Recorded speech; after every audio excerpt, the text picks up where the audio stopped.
This is a buoyancy aid that's designed for fishermen. It's a brilliant idea because anglers often do get into trouble on the water. In fact, every year more anglers drown than canoeists or kayakers. So something which is designed for them to encourage them to wear a buoyancy aid when they're near the river has got to be a good thing. So let's open this up and see what it's like.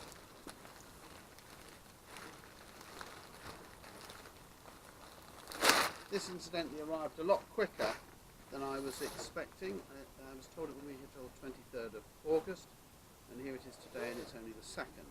So it comes in a nice little sort of suitcasey thing. You don't normally get that with a buoyancy aid.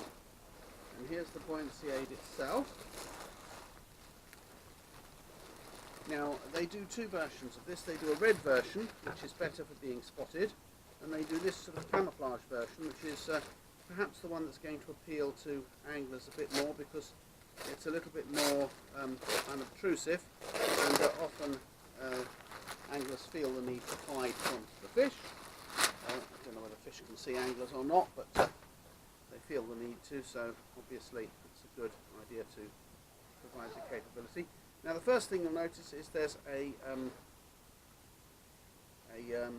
neck cuff here which you can take off.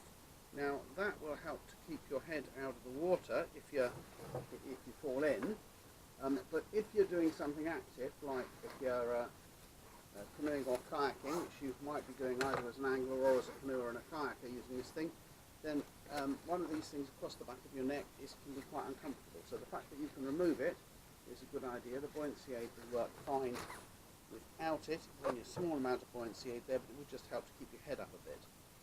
Now it's got a lot of pockets, of course, because it's designed for fishermen, so there's lots of little pockets, and it comes with a whistle for summoning help. These whistles work in the water, and that's great, and it's long enough to get it to the end of your arm. You never need to operate a whistle more than an arm's length away from yourself, so that's a good idea. You don't want too much string, it will just get in the way and get tangled up if you have to use the whistle for real.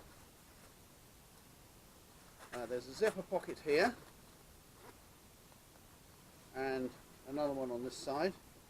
Both very handy sized pockets for putting in either bits of fishing equipment or a chocky bar or maybe an inhaler or something. And then you've got the same down the bottom here. And there's a little tool pocket here which is designed for putting a knife or a pair of scissors or something, and that's quite a good idea because you've got the whole thickness of the pocket between it and your buoyancy slab to protect it from damage. This is an extra large size. They also do an extra large, and I think some other sizes as well. And this one has got clip-on groin straps. Now these are a great idea because one of the things that does happen with buoyancy aids is they tend to ride up when you're swimming. So this one, if you're swimming and you've got those straps done up, it will. And there's some more clips here that you can clip other things onto. So all in all, a very well designed buoyancy aid. It says it's for anglers. I'm a canoeist, and this is going to be really useful for canoeing too. You can also undo this zip here, so you could replace the buoyancy in the back if you wanted to. I don't know whether the other bit, yes, the other bits of buoyancy come out as well. So all the buoyancy slabs in this buoyancy aid are replaceable. It also means if you wanted to, you could take the buoyancy slabs out and just use it as a utility jacket. I would really strongly advise my angler friends and those anglers who regard themselves as not my friends, please don't do that. It really is worth saving your life, and if you fall in the river, this will really help you to stay afloat, which is all that a buoyancy aid can ever do, of course.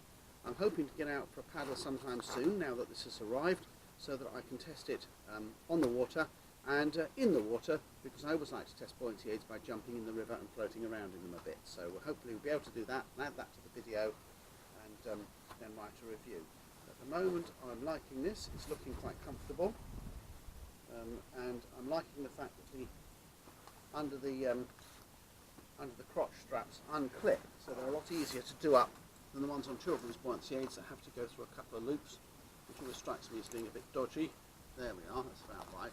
That's quite comfortable, I think. Yes, sitting I'm fine, standing I'm fine, kneeling I'm going to be fine. I like this, and I'm looking forward to trying it out for real.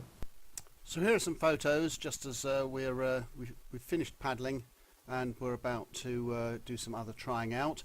You see there's a big space around the arm, so for paddling it was very comfortable. I actually wore the collar when we were out on the water. That wasn't uncomfortable at all, and it makes you attractive to beautiful ladies. Well, no, not really, but Judith's a friend.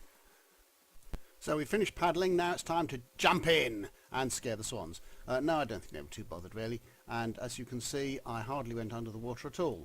So it actually works as a life jacket as well, because it keeps you on your back. So can you use it as a buoyancy aid as well? Will it let you on your front to swim? And yes, indeed, it was quite easy to swim in, really comfortable, and again with the collar on the back, which I mentioned earlier I thought might be uncomfortable, it was absolutely fine. And then for floating, the collar really does give you something to lie back on.